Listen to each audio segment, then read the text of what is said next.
can't tell anyone except my agent Barry. Damn it, Barry, they'll kill her! You're my best friend, and I'm worried that you're not right in the head. The ransom is a manuscript I supposedly wrote that's coming true before my eyes. It happened just the way it was on that page. So dark. I have found only a few scattered pages. I want the entire manuscript. The deadline is in 2 days. I found Mr. Wake's pages. Good girl. How the hell did she get her hands on the manuscript anyway? I don't know. She's resourceful. I told you were too hard on her. Listen, I found out all sorts of interesting stuff while I was digging around. Yeah. Mr. Wake, it's Sheriff Breaker. We have an FBI agent here, Agent Nightingale. FBI? He's anxious to see you. You'd better come to the station. Okay, I'll be right over, Sheriff. Let's make this quick, huh? Help you folks? Name's Randolph. I'm the manager. We're looking for Rose. Works as a waitress down at the diner. Rose, sure. Nice girl. Who wants to know? I'm Alan Wake. The writer, huh? I heard on the radio you were visiting. Well, I'll show you her trailer. That Rose, she's a nice girl. Always pays her rent on time. As I was saying, Al, I found all sorts of weird stuff from the local newspaper's archives. This place is crazy.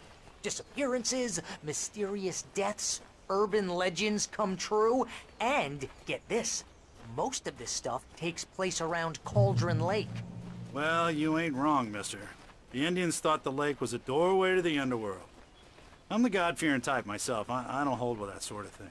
Yeah, okay. Anyway, there was an island there owned by a guy called Thomas Zane.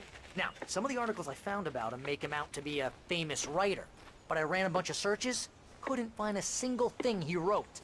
Zane was heavily into diving, so much so that the place came to be called Diver's Isle. But the volcano under the lake erupted in 1970, and Zane went down with the island. Yeah, how about that? It was there in the morning, as if it had fallen from the sky. But it would take a tornado to lift something like that. We're damn lucky it didn't crush any of the trailers. Come on, mister. I'll take you to Rose's trailer.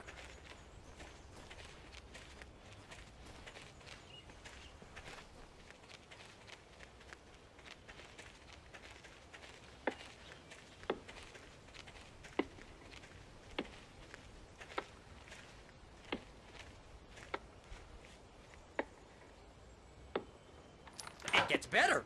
A local girl, Barbara Jagger, drowned in Cauldron Lake just a week earlier. They were lovers. Sure, Jagger's a local spook story. The Scratching Hag. Comes for you in the dark. Childish stuff like that. Anyway, Al, I'm just getting to the best part. All of the articles about this stuff were written by Cynthia Weaver. I asked around, and she's that crazy bag lady you met. What, the lamp lady? She can be a little loopy, but she's not homeless or anything. Yeah, anyway, she knew both Jagger and Zane before they both died, and she had some kind of a breakdown.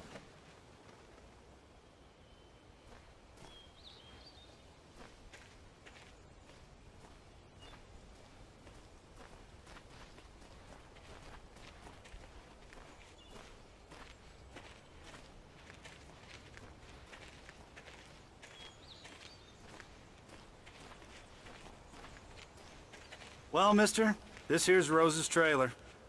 You mind me asking what you want with her? We're just here to talk to her, pal.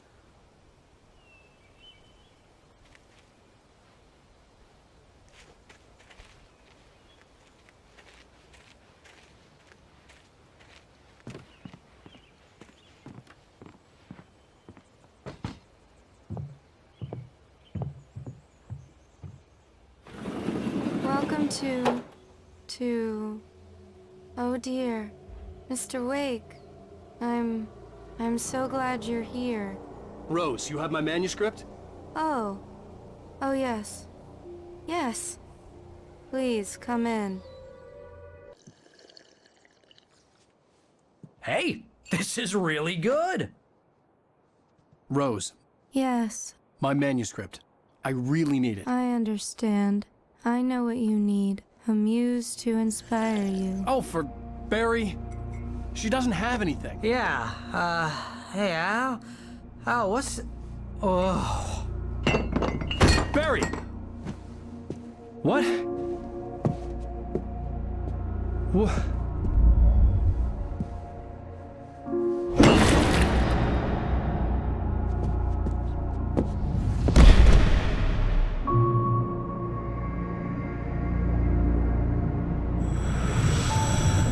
It's coming for you, hiding in my barber's skin. I'm too weak to stop it. You must turn the lights on. I promised I'd come visit you and your lovely wife. You must finish what you started. I insist. You must turn the lights on. Turn the light on. Back to work, boy.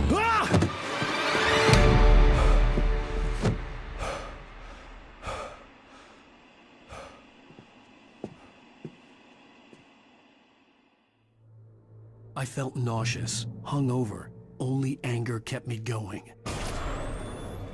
I can't tell reality from dream anymore, but it seems I have an imaginary editor to help me. She's an old woman in a funeral dress. I call her Barbara Jagger. She's very strict. I'm writing faster and faster. My manuscript is being heavily revised. The edits are getting very aggressive, and each day there's less of me and more of her. I hate it, but I know she's right. She promises me I can save Alice this way. She knows more of this than I do. About the complex incantation I'm attempting. About this place. She's worked with another writer under similar circumstances, Thomas Zane. The genre of the story seems to be shifting. It's turning into a horror story. I'm getting close. I can feel it.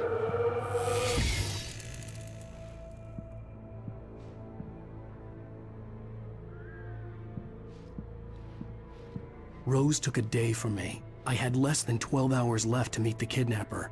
All I could do was get Barry into the car, work something out once I got on the road. Barry was out of it. He was way too heavy to carry. You're right. I deserve more money. I'm so handsome. Welcome to the Oh Dear Diner. What can I get you today? Coffee? I couldn't work up much hate for Rose. Something had used her to get to me and left its mark. First refill is free. Milk and sugar on the counter there. Would you like to hear today's specials? Thank you. Have a nice day. Come back soon. My gun and flashlight were gone. I'd have to find a way to get Barry into the car as quickly as possible. There was no time to waste. Mr. Randolph liked Rose. That little smile she had. How she was still sweet when life had tried so hard to make her bitter. It wasn't any of his business what she did in her trailer. But those strangers, the writer and his smart-ass sidekick, looked like trouble. And they'd been in there for hours, way past her normal bedtime. He reached for the phone and called the sheriff's station.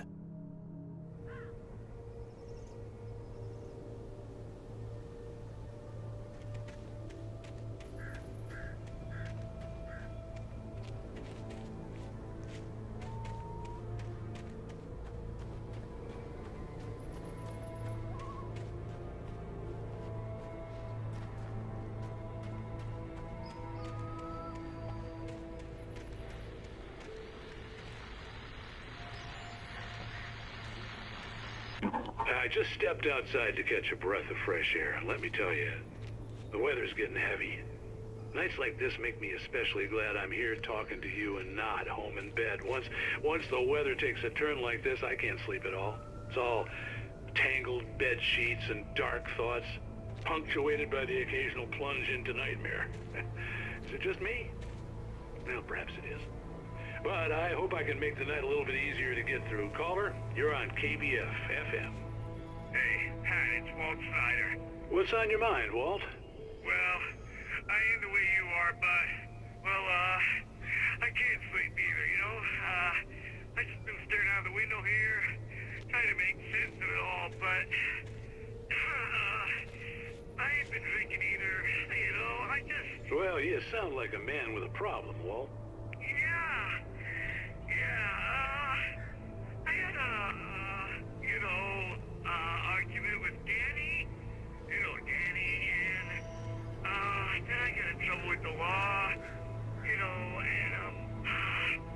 just...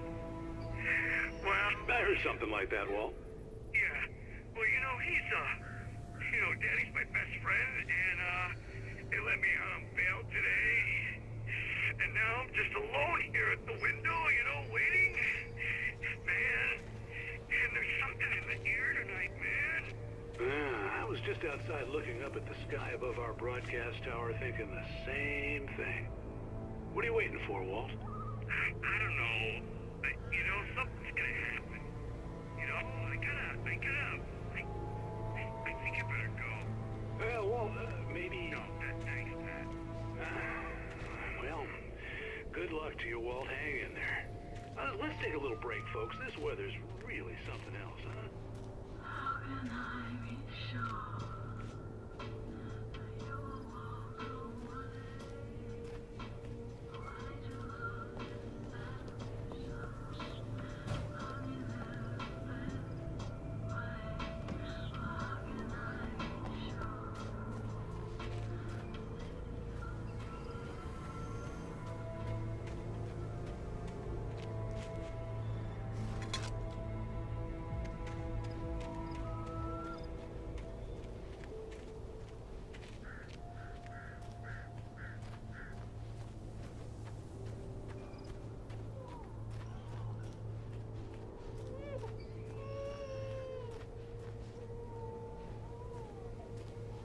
Oh, you're gonna get it now.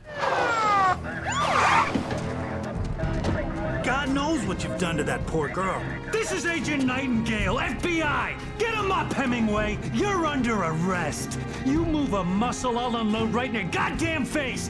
Stay right where you are, Slane!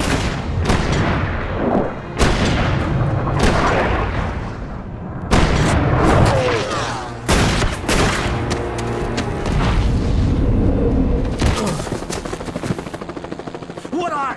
I'm standing right here, you goddamn maniac!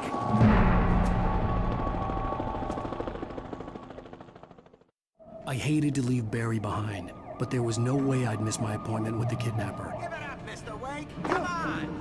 Make it easy. Get after it! Don't let him get away! Move it! I'll have your shot when you let him get away!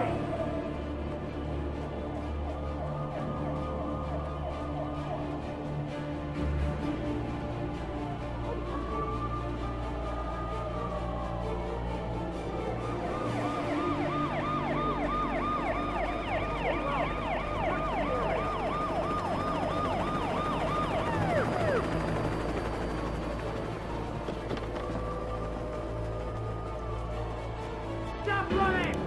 We have the suspect in sight! Okay, men. Keep your eyes peeled. He's gonna try to make it through. Where did he go? Oh, damn. Man out! Hello! Stop! I don't see him! Keep an eye out! God damn it! Where did he go? Look away! Keep an eye out!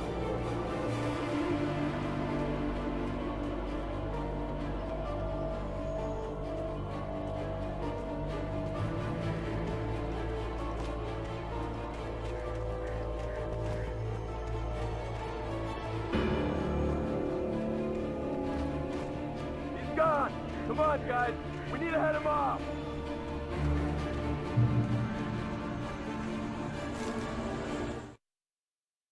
For decades, the darkness that wore Barbara Jagger's skin slept fitfully in the dark place that was its home and prison. It was hungry and in pain. It dreamed of its nights of glory when the poet's writing had called it from the depths and given it a brief, terrible taste of power and freedom. The rock stars had stirred it from the deep sleep the poet had sunk it back to in the end. When it sensed the writer on the ferry, it opened its eyes.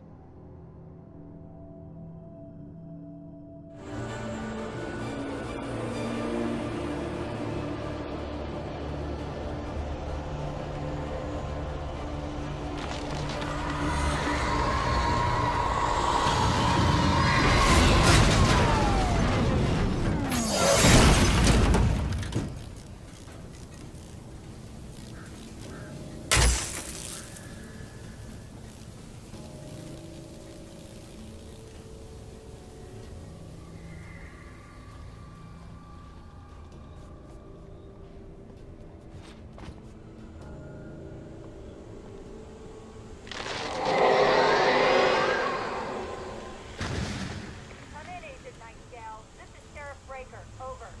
Nightingale, over. What on earth is going on? My deputies tell me you fired at Wake, and he didn't have a gun. You almost hit a civilian instead. Over. Sheriff, Wake's running. I'm giving chase. I don't have time for this. Well, make the time. You can't just go shooting at people in my town. Over. I'm a federal agent pursuing a fugitive. You want to discuss my methods, Sheriff? Make an appointment. Over. You stay right where you are, Agent Nightingale. I'm on my way. Out. The suspect was last sighted running along the gorge that leads westward from the trailer park. All units are advised the suspect may be armed.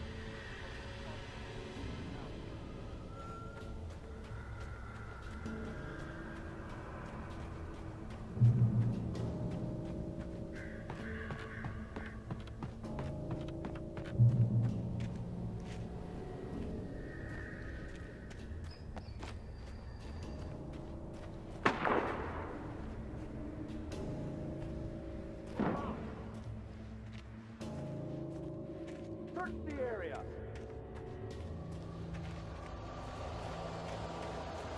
Stay sharp. This way. Over here.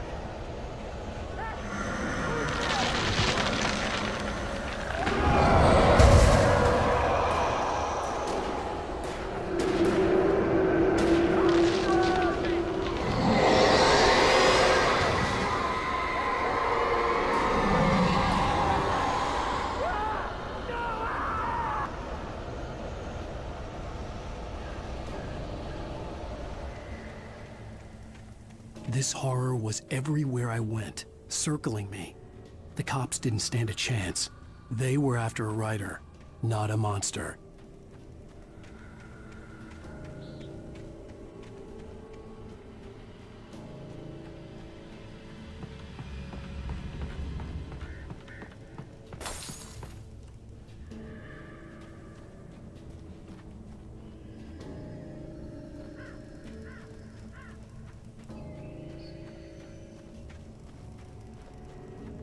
Sheriff Breaker, this is Agent Nightingale. I've lost contact with person men you assigned to me. It's Wake's doing. Wait, are you seriously telling me that geek writer just took out my deputies? Are you kidding? I mean, have you seen this guy? He wears a tweed jacket. Over. He's the guy we're chasing. If it's not him, who then? Bigfoot? Over. I don't know yet, but I'm not in the habit of jumping to conclusions. That tends to come back and bite you in the ass. Out.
This is James. Mulligan, Thornton, come in. Over.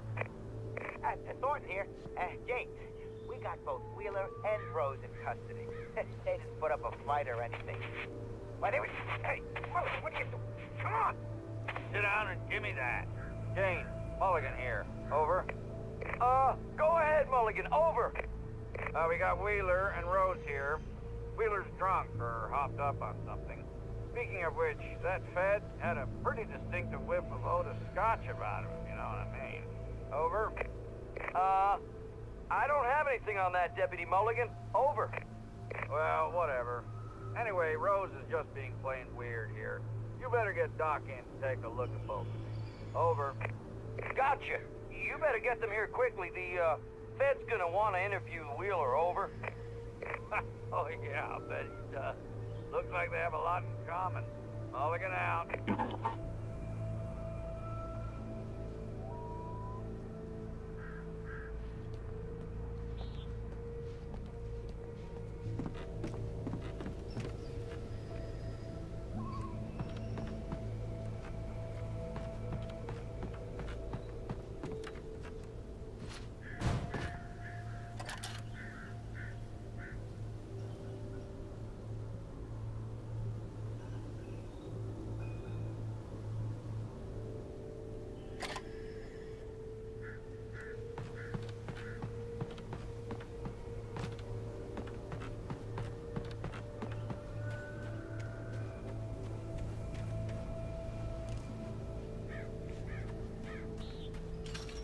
I imagined that the broadcast tower in the distance was part of the local radio station. Maine seemed like a decent guy. Perhaps he could give me directions to the coal mine.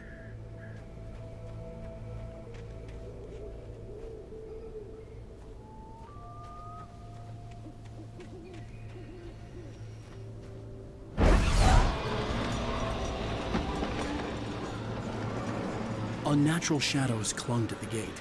The darkness that was after me was trying to stop me. I wouldn't get through without light.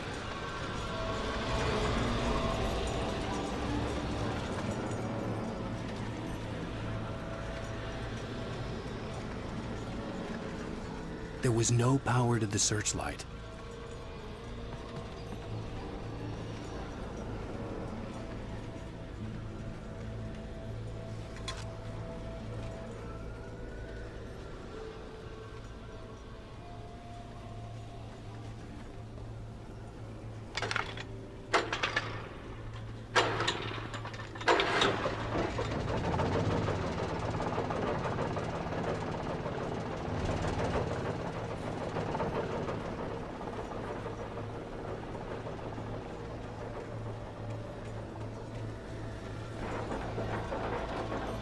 The old generator conked out. I'd have to see if I could fix it and try again.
took me a moment to recognize the flashbang grenades.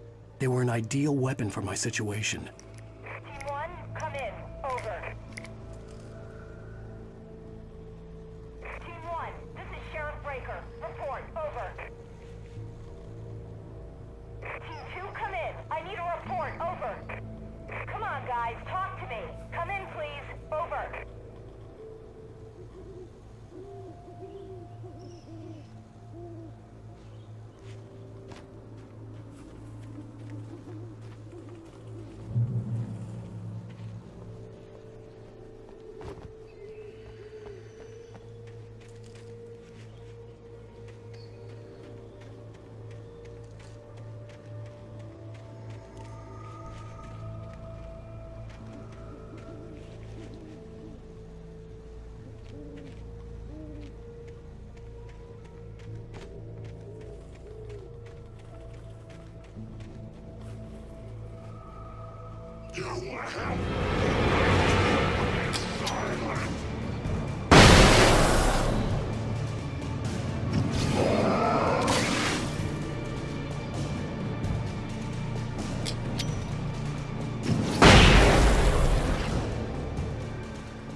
And here's another call.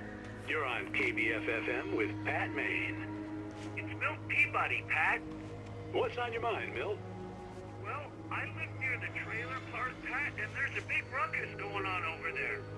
Well, that's just up the road from me, too. What's going on, do you know? I don't know, but there's a bunch of police cars there, lots of sirens, a helicopter buzzing around, and I think I heard some gunshots. Gunshots? Yes, sir, like from a pistol. So can you find out what's going on? Because it's just next door and they're popping off guns there. They're still shooting? No, it was maybe 10-15 minutes ago. It sounds serious, Pat. I'm telling you, it don't sound like no party. Well, I'm certainly going to give the station a call, Milt. Okay. You'll hear it here as soon as I hear from them. Okay, thanks.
cops.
I hope Maine could lend me a car to get to the coal mine. Oh, why, hello, Lorna. What do you have for us?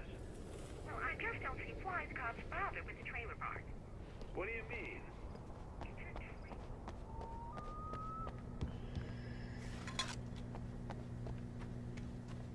Normal citizens instead of wasting resources on those people. Well, They'll have to try to sort themselves out. I'm sorry, but my granddaddy settled in Bright Falls in 1911. well, thank you very much for that compassionate viewpoint, Lorna. How can I be sure that you will walk away? Why do you love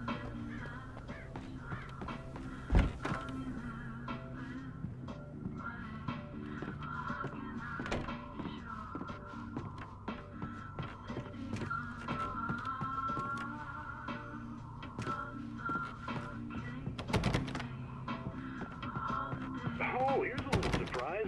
The famous writer Alan Wake just walked in. Folks, I'm going to see if I can talk him into an interview. Come on in, Mr. Wake.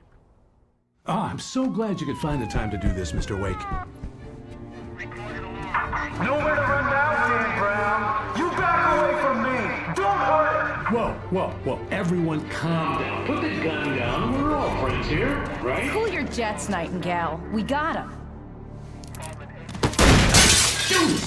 What the hell's the matter with you? There's a civilian in there.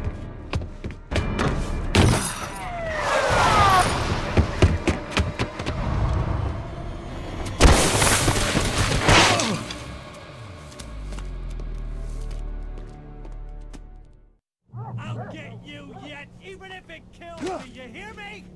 You hear me, H.P. Lovecraft? I had fallen off so many cliffs it was ridiculous. That's what you get for naming a book The Sudden Stop. It was probably good I hadn't had the chance to tell Maine where I was going.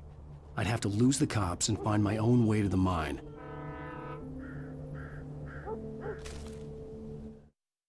Nightingale stared through the broken studio window into the dark woods. He turned around, started to walk out, but Maine grabbed his arm. "Young man, you almost shot me. You don't shoot off rounds at people like that. What's the matter with you?" Nightingale shook his arm free, marched out. His cheeks burned with rage and humiliation.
was no sensible reason for the power company work lights to be here. It was almost as if they'd been left for someone like me to use.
The bulldozer's engine roared to life. Mud and rocks flew as it fought for traction. It crashed through the concrete wall and landed heavily in the yard. If it were an animal, it would have shaken its head after the impact, fixed its eyes on me, and charged. Of course, it had no head, nor eyes. Shadows crawled on its form, twisting it into a monster. Then, it came for me.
Sarah trusted her gut, and her gut said Agent Nightingale was an asshole. He felt wrong, and it wasn't just the smell of stale booze. It was in the way he flashed his badge, pulled rank, The look in his eyes when he wanted answers. Where was Alan Wake? What was this about an accident? Where was his wife? And most importantly, why did she let Wake go?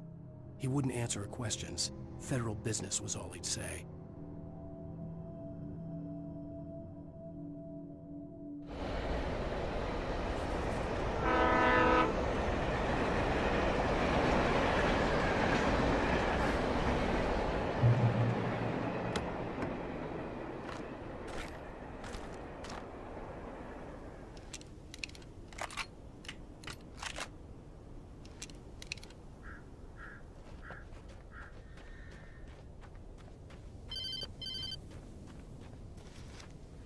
Hello? The most stubborn man I've ever met. Alice? Alice? Alan, I'm so afraid. He keeps me in the dark. Please help me. I look at you, Alan, and it's not you. Something else. Looking out from behind your eyes. Alice, I'm here. I'm so alone here. It's all gonna go to hell. You need to be careful. Cooperate. The connection had been terrible, but that wasn't the only thing that hadn't been right with the call. She sounded wrong somehow, but she had called me.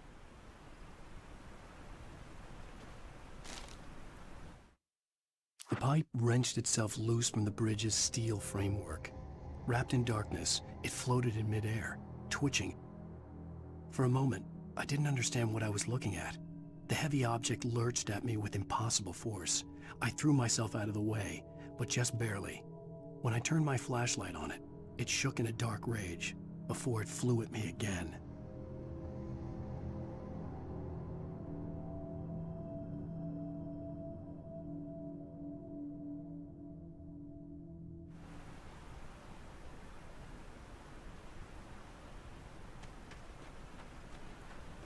I could see a railway bridge up ahead, and a warehouse of some sort on the opposite shore.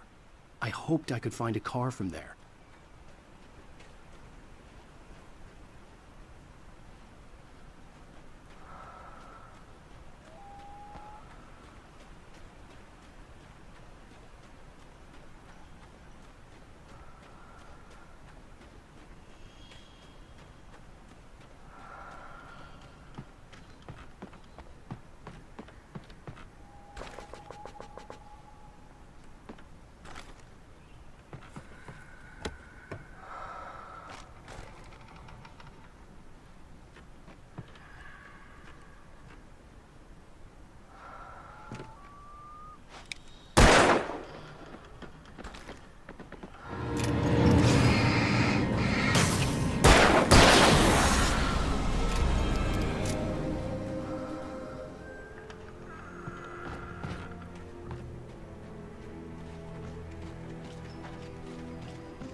darkness that was pursuing me was growing stronger, and it was taking over everything in its path.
I slammed the door shut right in his smug face. He pleaded for me to open the door. True to form, the asshole actually thought I would obey. I had no sympathy left, no guilt either, not for him. I took a moment to savor the scream. I bet I had a smile on my face. It was all that I had time for. The dark presence was inside the lodge with me.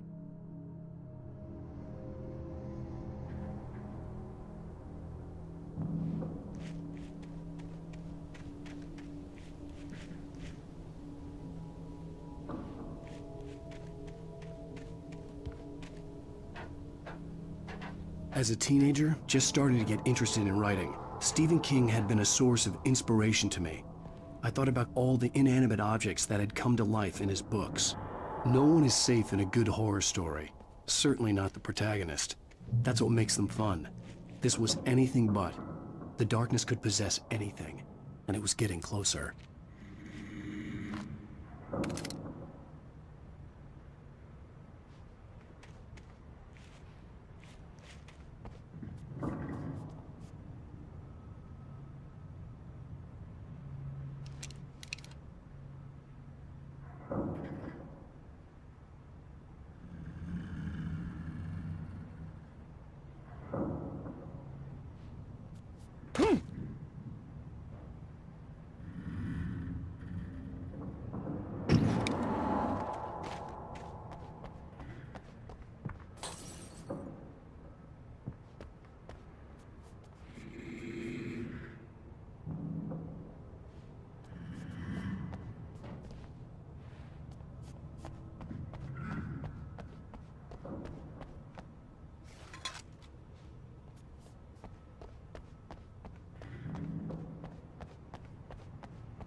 take the facts of our existence for granted, unaware that they are merely a thin veneer of desperate self-delusion covering a vast cosmos of madness and horror. All too often, the stars are right. In Night Springs. Tonight's episode, A Family Occasion. Journalist Alvin Derleth's trip to study the local customs of an insular community in Night Springs has been less than successful. Until tonight. Well, I'm glad you changed your minds about this. Ancient customs, local mythology. My editor loves this kind of stuff. Well, Mr. Derleth, we don't want to feel like we're on exhibition. But you have demonstrated the seriousness of your intent.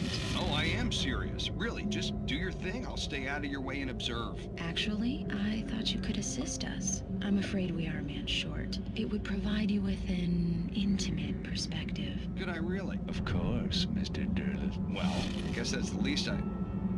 What would I have to do? Oh, here. Let me show you with a kiss.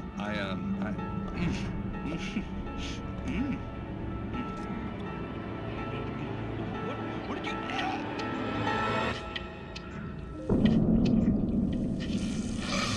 Oh, Mr. Derleth, you have well pleased Nixie Perka, the dweller in flesh. Your body shall host his 1,000 young, and all shall be glory.